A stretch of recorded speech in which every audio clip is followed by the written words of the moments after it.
Ma Mission TV, le miroir du monde.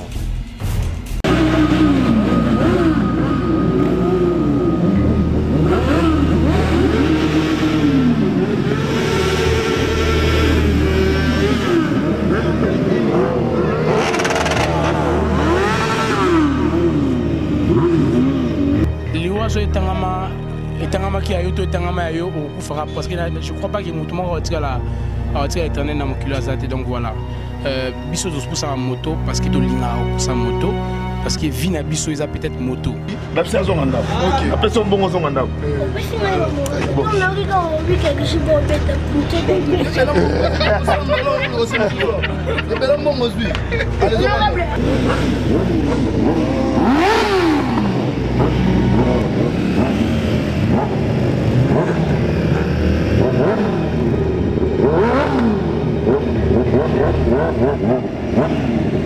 et il y a une délégation qui va bouger vers, je crois, le mercredi pour la Côte d'Ivoire. Donc, c'est tous les motards de Kinshasa qui vont rendre hommage.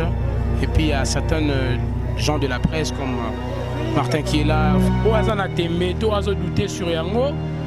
Bon, je ne sais pas quoi dire, mais les Arabes, ce qui a préféré à douter Yango, nous on est là pour lui. Et on est des Chinois, donc on est chaud et on restera chaud.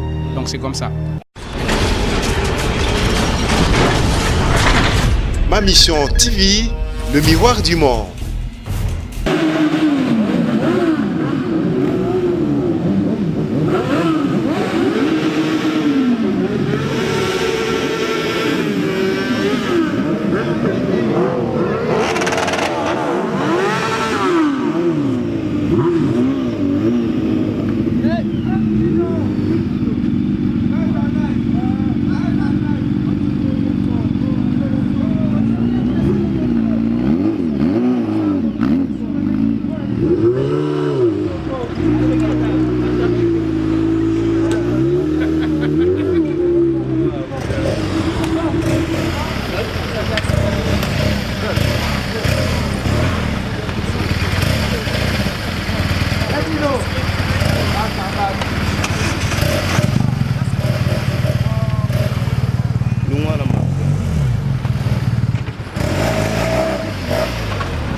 Il fallait que je ligne les motos correctement.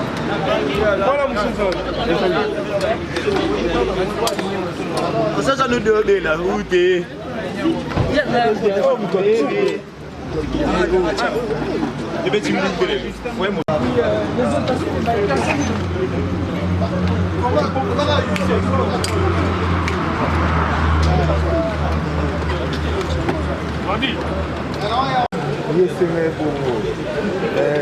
Oh, allez, c'est la maman, il faut la ya.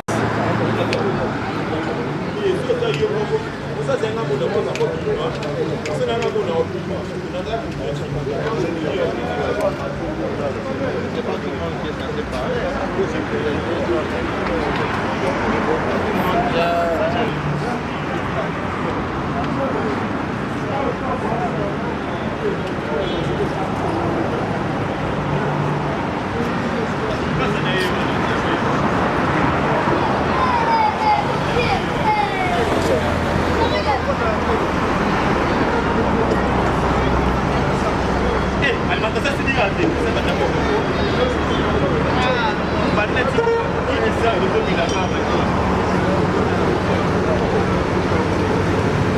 Baba Basso, donc nous avons confirmé mon média na RDC.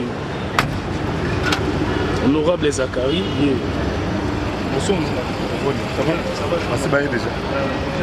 Donc Côte d'Ivoire. Non, on a confirmé là-bas. Les Ivoiriens sont très contents des Congolais. Ça. Je vais voir le président.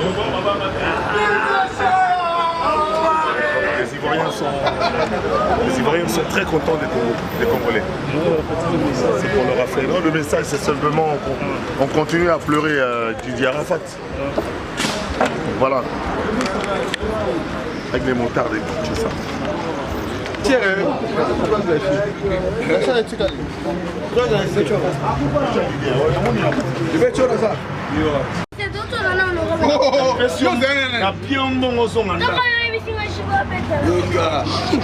Yaka, na pia mbongo zonga pale honorable bisi asanini na bisi azonga ndako na pesa mbongo zonga ndako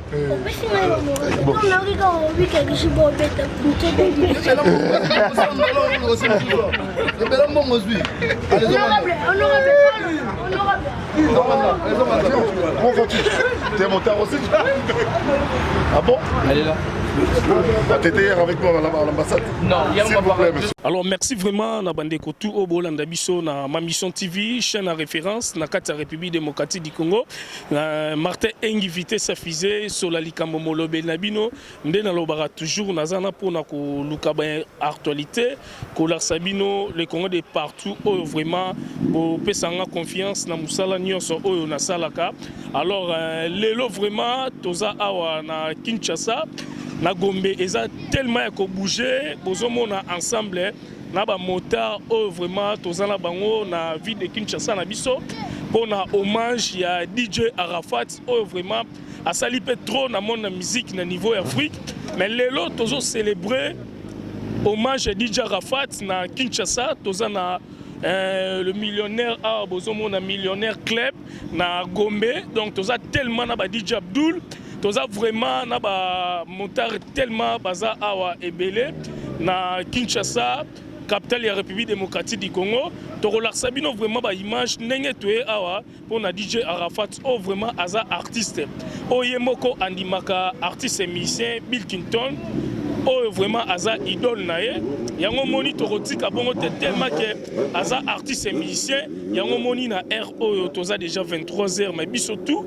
toza awa na Gombe pona ko partager vraiment mawa ko laksa vraiment ba spectacle oyo DJ Arafat abandé ko sala pe akufi na yango état que artiste musicien alors toza ensemble vraiment na bande ko baza tellement ebele pour to partager biso nyonso ensemble hommage ya DJ Arafat awa na millionnaire club na Gombe na Kinshasa eza en face ya INSS obiso tout en ba liboso zaki INSS toza o ezaki café musique lelo et comment millionnaire club donc pour na ko partager vraiment mawana na DJ Arafat alors merci vraiment toza na bande ko baza tellement ebele na ba honorable Zachary Baba se tuer vraiment tolbaki RDC et kotika la simate poto la sabino vraiment ndenge banda DJ Arafat akufa ki toujours ba kokundae pe to robosana kete to wando sala toujours ba événement minene na RDC pour na roula sabino le Congo de tous les partout pour aza artiste musicien OEP asali trop combo et bana vraiment makasi moi to tika bongo vraiment ezate alors merci vraiment na Karisha Sadik la Finlandaise merci na Karine Chamba merci na Pablo Sita l'économiste merci na Moro Bombito merci vraiment na Batutu ba Junior Lange merci na Bing Shing Bota la biso sikoyo maman Anto Aluta Antoinette oh vraiment azapé na niveau Belgique tozana toujours pour na ko partager surtout ko célébrer ko solo là vraiment talara hommage à DJ Arafat bon biso toza awa état que artiste pe bazana biso ensemble état que bomoni ba motard baza ensemble na biso awa vraiment na millionnaire pour to la sabino vraiment ba spectacle et tout oyo ezoleka ya DJ Arafat alors merci vraiment ensemble na voldi tokota la pe ba image misusu ndenge bandeko na biso ba motard bazali vraiment ko se préparer pour na soirée ya lelo toko taper na kati bomo na ndenge ba chanson ya DJ Arafat c'est ko beta vraiment na soirée ya lelo pour un hommage à DJ Arafat. Alors merci, bientôt tous allons déjà na Côte d'Ivoire pour tous allons ensemble na day il y a DJ Arafat mais to bandi on na Kinshasa to la sabino événement lelo ndenge et kozala ensemble na ba DJ Abdul ensemble na bande ko na biso tout ba o ba utipe Braza baza awa ba o ba utipe Libanda baza awa tozali bongo pour un hommage à DJ Arafat. Alors c'est parti. To l'arsenal ba image après to kozonga sima. Merci vraiment na ba tutu bo tala biso. Vodi ba image toujours ezoloba.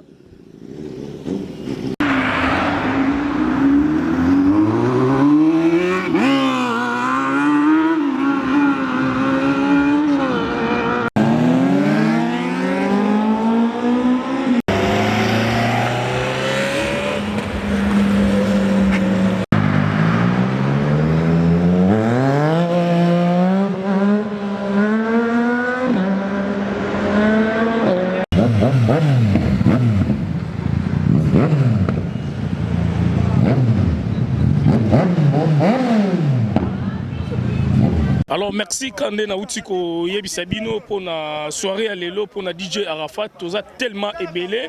Na sir bomoni ba image tout ezoleka. Toza vraiment donc Yarolobaku tezate pour la DJ Arafat. Bonsoir. Bonsoir. Alors message par rapport à DJ Arafat donc ba ivoirien bazana day et puis kalaté déjà corps ya DJ Arafat et kobima déjà na Côte d'Ivoire et puis na délégation au biso tout aux ali l'élo tozana par rapport à soirée à l'élo na ba motard tout autres ensemble.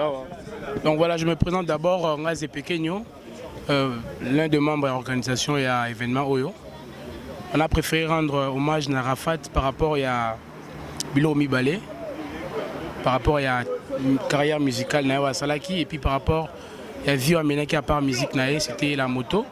Donc on a voulu l'honorer et pour cela on a choisi les millionnaires pour bien le faire. Donc voilà. Et pour le Day, il y a, disons, programme à Day Naé.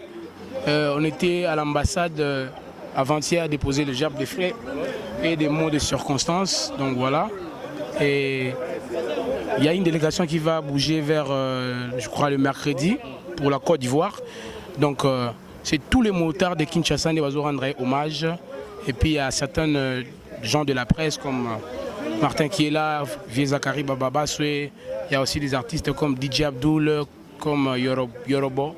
Donc c'est un peu ça, l'ambiance aux Oréniens à Kinshasa pour la préparation qui a Arafat. Alors, organisation nini bosalera parce que tout le monde va spectacle ya moto ndenge eli awa en tout cas pour un hommage à DJ Arafat Nassir et le code DG Salamia même na niveau à Côte d'Ivoire baza vraiment et le romo ekoti ba pour la République démocratique du Congo ya on a lingi opé c'est juste un message na batutu ba bazo critiquer ba moto e bomaka ba moto salara bwe mais c'est bino bosalika spectacle pour na DJ Arafat. Bon, eloko eza moto eza passion, moto eza eloko eloko mutuka. Liwa so etangama ki ayo to etangama ayo okufaka parce que je crois pas que mutu moko atika éternel na mokilo azate donc voilà. Biso pour sa moto parce que to linga pour sa moto parce que vie na biso eza peut-être moto. Donc voilà. On a des principes donc toujours se protéger, donc toujours avoir son casque et avoir un tennis eza convenable pour sa moto. Donc voilà, je conseille aux gens qui pratiquer moto dans le sens moro mabé, ils ont déjà mabé à la base. Pour la sécurité, il faut se protéger. Et conduite, c'est toujours comme ça, même dans la vie, quand tu ne te conduis pas bien, il y aura beaucoup de risques pour l'évolution à la vie. Donc voilà. Alors par rapport à la soirée à l'élo, parce que tous ensemble, honorable Zakari Bababa, tous donc Ngaïmoko Martin Engi, nous avons déjà ensemble honorable ensemble DJ Abdul, ensemble Bino tout vraiment Bossali organisation Moko Toko vraiment que na RDC Bino Nemutu, Bo Télémil Bosso pour na Makambouya DJ Arafat. Alors soirée à l'élo d'après et que les Kandengeni ni tu es dans les médias, tu es pour la image tout leur sabatinion sort partout dans le monde. Donc premièrement, soirée ça moto, je crois bateau baby moi musique, on comprend que le dernier titre est à Arafat. oh, et en solo avec Takimoko. Donc voilà, on a préféré mettre moto parce que c'était quelqu'un qui aimait. Isaac na moi nzunzu moko boye alingaki moi nzunzu wana on préférait que tu moto. Soirée on bien parce que on a deux bikes qui sont installés à l'intérieur. Je crois que vous aurez des images. Pour bon, la décoration, on les a toujours à l'intérieur. Et il y aura toutes les catégories à bateau, donc Mikondi, bateau normal, militaire, tout baroya. Ou pour ça, moto, on a été pour la moussala, ça on a déjà Kondi Baza, colonel Baza, tellement belle pour ça vraiment déjà moto. Donc, ils ont vraiment un pour un hommage à DJ Arafat, artiste musicien à 4 Afrique. Donc voilà, on a une seule barara, ils ont soirée dédiée pour Arafat et pour tous les bikers du Congo. Ici, on a beaucoup de clubs qui sont là. Il y a les CMDK, il y a le 243, il y a le Barumbu Sauvage. Et il y a beaucoup de groupes de motards qui sont réunis pour rendre hommage à cet homme qu'on appelait autrement Zeus, qu'on appelait autrement le Zabra. Donc, perte naïsa un peu triste pour Nabiso, mais à travers la moto et la musique, on va essayer un peu de redorer cette image-là, et puis comme on dit toujours que l'artiste ne meurt jamais, donc voilà, on va célébrer et on est chaud, jusqu'au bout on est chaud. Na bateau tout ba ignoré na organisation Bossel na RDC en tout cas ba konzi ba hotel biso pour na DJ Arafat na lingi lisusu au Barcelone komoko par rapport à volonté et puis kilo na bino bopesi ensemble pour bande kobaya pour na artiste tout le monde a payé papa Wemba Koufaki tout le monde ba ivoirien ba ya quitté ata Koufaki kuna mais tout le monde ba ivoirien ba ya ki awa biso pe lelo quand même moi soara lelo tout ça là pour na DJ Arafat na République démocratique. Donc voilà, comme j'ai dit, honorer Moutoueza, Tegafo, Akoufa pour honorer Moutoumé. Foutez par Valère Nabiso, on est des Africains. Si un Ivoirien meurt, ce n'est pas parce qu'Azara Ivoirien, photo négligée, non. Tout ça là, on va toujours, Bola Mounayo, ou ça là, attends mon kilozo, on était peut-être Nassimanayo, donc voilà. Nous on honore Arafat parce que c'est un Africain. Parce que c'était un motard et parce que c'était un musicien. Oyo a tombé qui musique à Côte d'Ivoire et non seulement Côte d'Ivoire. Oyo a fait un peu coupé, décalé dans le niveau international. Donc voilà. Au hasard a tembe, tout hasard douté sur Yango. Bon, je sais pas quoi dire, mais les Arabes, ce qui a préféré à douter Yango, nous on est là pour lui. Et on est des Chinois, donc on est chaud et on restera chaud. Donc c'est comme ça. Alors merci vraiment, donc voilà, l'andabiso partout, spectacle, moto, bon senti vraiment bien so, ndenge soirée à l'élo, ezali donc moto, et ezali album au DJ Arafat, au vraiment dernière, ezala qui en tout cas soirée à l'élo, tous ensemble, na artistes et musiciens, ba Kondi Bazali, puis surtout, ba journaliste, tous pour na roula sabino vraiment. Mobangé loko oyo ezo salama lelo na butu alors tous na Kinshasa capitale de la République démocratique du Congo kalate awa délégation déjà na Côte d'Ivoire pour na hommage à DJ Arafat. Alors merci vraiment na temps pesibiso pour avant tokota na kati pour to développer vraiment va comprendre tinani to elia. Donc voilà, on va peine remercier Bino et je crois la soirée sera bien, il y aura pas de problème, donc tout le monde est conscient, il y a tâche haut, et puis tout le monde est conscient, il y a façon événement haut. Donc merci beaucoup et je crois avec Dieu, on va faire de belles choses. Donc on est là pour Arafat et on est chaud, c'est moto. 243 donc représenté. Ouais. Alors merci vraiment à Tracy Mbelenga Pro, Glody Diasuka, Nasi Batuto Balinga Rapé. Tracy Mbelenga Bazali Sinde na Lobaka. Merci na Bibi Kapinga, merci na Batutu Bolanda Biso partout dans le monde, donc à suivre. Ma mission TV, le miroir du monde.